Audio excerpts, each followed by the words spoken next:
the men. So you have to humble. Even if you don't have anything in your pocket, na uko katikati ya matajiri, just humble and know you will finish well. Ujue utamalizia vyema hata kama hauna. Be humble always. Another thing is investing in others.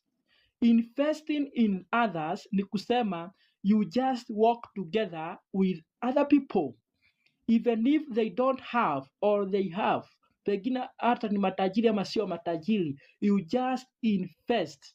Invest ni kujipatiana kwao, kujipatiana kwao, hata kama hauna, hata kama uko na machozi, hata kama umefinyiliwa na mashida aina gani, you just investigate yourself to them.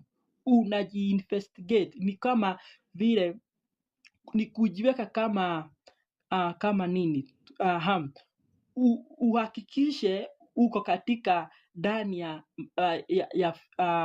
ya roho za wale watu, yaani uwapende, udumishe hiyo upendo, urafiki, hata kama uko katika mambo inakaa aje, investigate yourself to them.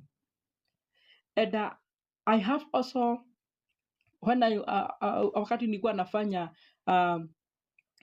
ama nafanya Bible study about this topic, kwa sababu I really tell you most of time hata sikuwagi nikijua ati nikiamka nitakuja kuongea kuhusu nini, but I get myself already, God has given me a topic.